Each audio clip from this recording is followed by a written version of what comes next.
অনেক সময় নিজেকে বলি, চোখ তুমি অন্ধ হয়ে দাও, বিবেক তুমি বন্ধ হয়ে দাও। প্রত্যেকদিন যে মব জাস্টিসের যে খেলা, এই খেলা দেখতে ভালো লাগে না। এইটা কোনো দেশ না ভাই।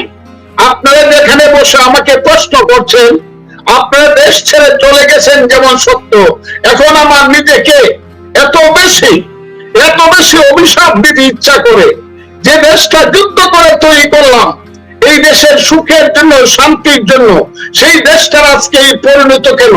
এই দেশের তো কোনো নেতা নাই, এই দেশে কোনো ইনস্টিটিউশন নাই, এই দেশে কোনো আইন নাই, এই দেশে কোনো আদালত নাই, এই দেশে কোনো বিচার নাই, এই দেশে কোনো ধরনের মনুষ্যত্ব বিবেকের মানুষ নাই।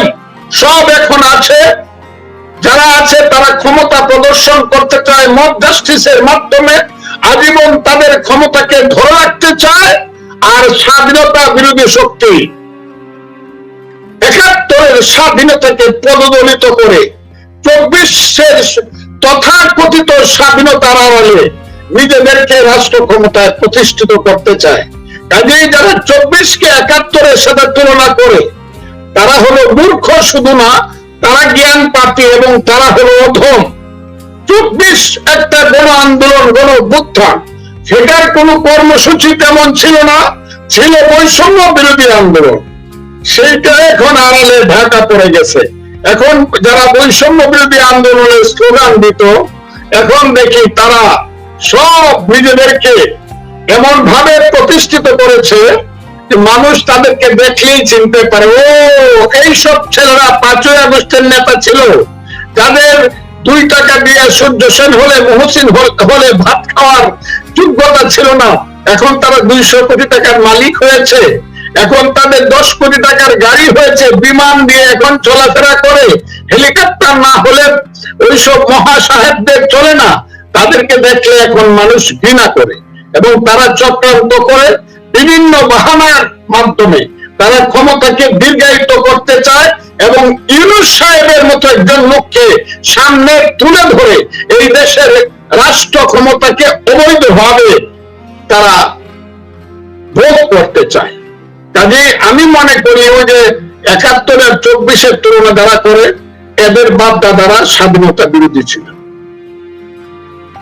আমি এই প্রশ্নের উত্তর আর দিতে চাই না, বহু বলেছি। ৭১ আর ২৪ জি ফজলুর ভাই, আমাদের অনেক দর্শক প্রশ্ন করছেন। একটা বিষয় আমরা দেখতে পেয়েছি, গতকাল আপনি মুস্তফা মহসিন মন্টুর শোকসভায় আপনি গিয়েছিলেন এবং সেই জায়গায় বাংলাদেশের দীর্ঘদিন পর আমরা দেখলাম জয় বাংলা স্লোগান হয়েছে, জয় বঙ্গবন্ধু স্লোগান হয়েছে এবং মুক্তিযোদ্ধারা আপনাকে পেয়ে যেভাবে দেখলাম তাদের আবেগ এবং আপনাকে যেভাবে মানে আবেগে জড়িয়ে ধরছেন বা যেভাবে কথা বলছেন, মনে হচ্ছে দীর্ঘদিন পর মানে একটু শ্বাস নিয়েছেন আমাদের মুক্তিযোদ্ধারা। কি বলবেন গতকালকে অনুষ্ঠানের ব্যাপারে? এটা বড় বিপদে ফেললেন আমাকে এই প্রশ্নটা কইরা। আমি একটা রাজনৈতিক দল করি, সেই দলটার নাম হলো জাতীয়তাবাদী দল। আমি সেই দলের চেয়ারপারসনের উপদেষ্টা পরিষদের একজন, চেয়ারপারসন উপদেষ্টা কাউন্সিলের একজন সদস্য।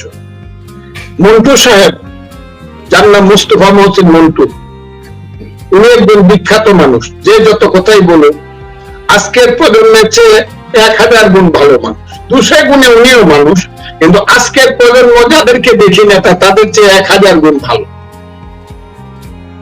আমি সেই মুস্তফা মহসিন মন্টুকে ১৯৬৭, ৬৮, ৬৯, ৭০, ৭১ এই ৫ বছর তাকে এমন ভাবে দেখেছি এবং জেনেছি। বিশেষ করে ১৯৬৯, ৭০, ৭১ জনাব মুস্তফা মহসিন মন্টুকে আমি এমন ভাবে দেখেছি, তার নামে যখন হুলিয়া হলো এবং মার্শাল ল কোর্টে যখন একজন মেজরকে, তথাকথিত একজন মেজরকে হত্যা করার অপরাধে তার যখন যাবজ্জীবন কারাদণ্ড হলো, তখন তিনি হলে হলে থাকতেন।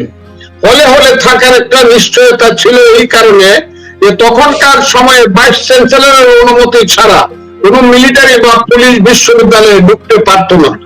উনি ছদ্মবেশে থাকতেন। ৩টা নাম, বিখ্যাত নাম ছিল ৬৯, ৭০, ৭১।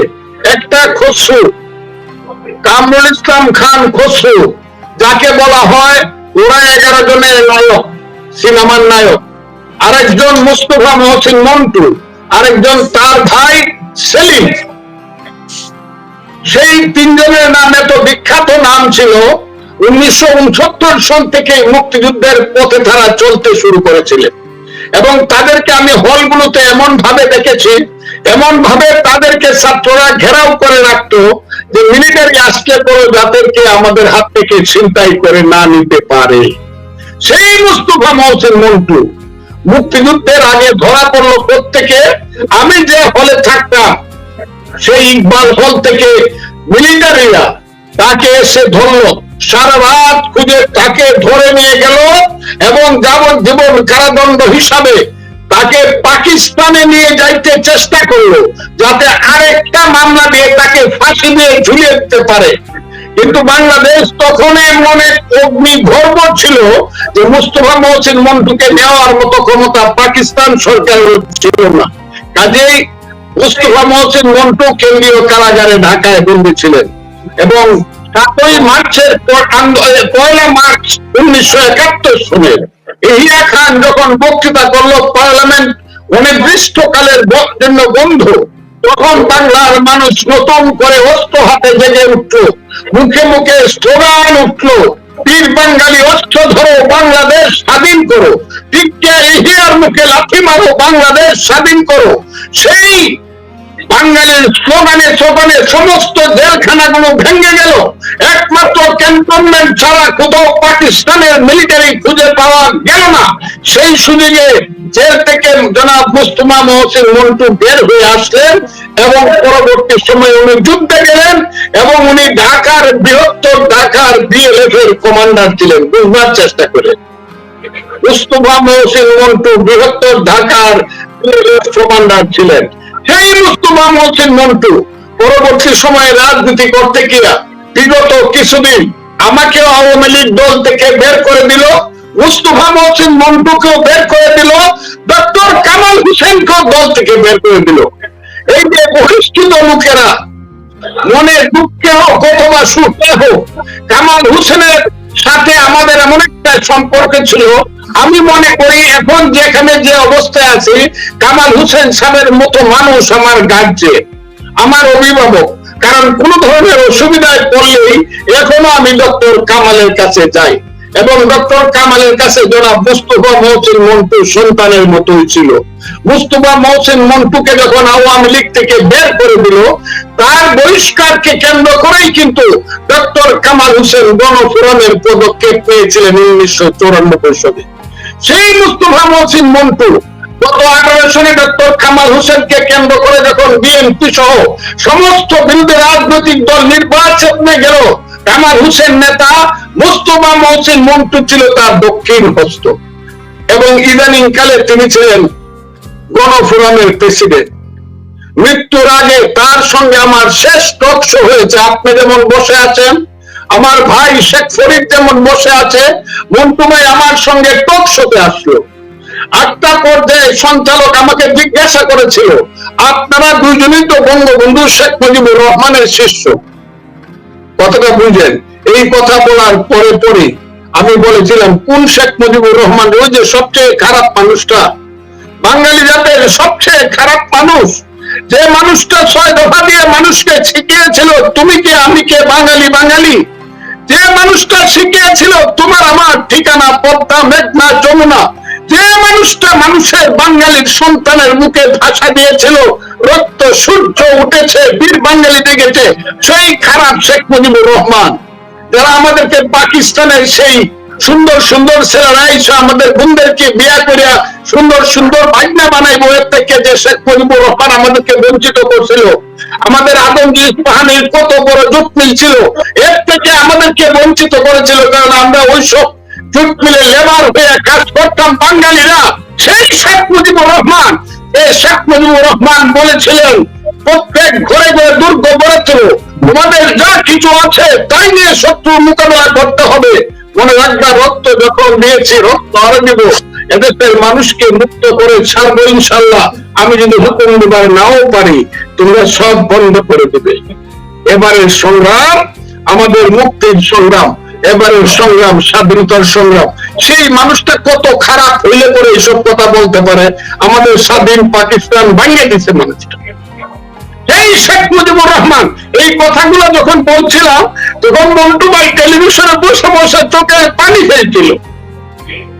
সেই মন্টু ভাইয়ের মৃত্যুতে আমাকে ডক্টর কামাল হোসেন সাহেব খুব পাঠিয়ে বলল, ফজলুকে বলো মন্টুর যে শোক সভা হবে সেই মিটিং এ যাতে সে থাকে।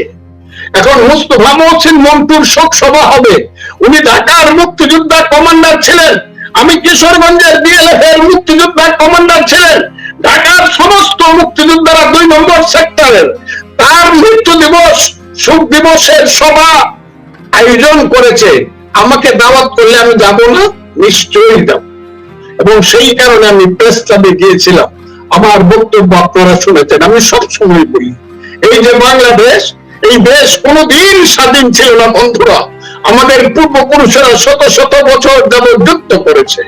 আমাদের পূর্বপুরুষেরা ওই যে ময়মনসিংহে আছে ফকির মজনু শাহ শেরপুরে জন্মগ্রহণ করে ব্রিটিশের বিরুদ্ধে যুদ্ধ শুরু করেছিল।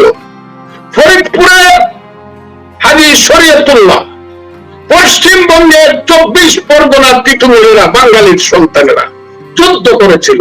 যুদ্ধ করতে দেশ থেকে বিদেশে গিয়ে সুভাষ বোস, যুদ্ধ করেছিল সূর্য সেন, ক্ষুদিরামের মতো বীর সৈনিকেরা। আর পরবর্তী সময়ে শেরে বাংলা একে ফজলুল হক, মৌলানা আব্দুল হামিদ খান ভাসানী, স্বাধীন বাংলা চেয়েছিল হুসেন শহীদ, সোহরাওয়ার্দী, শরৎ বোসেরা।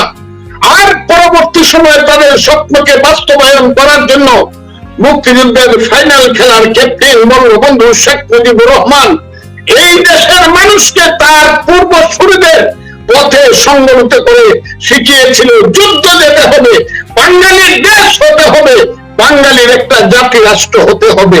সেই পথে আমরা যুদ্ধে গিয়েছিলাম।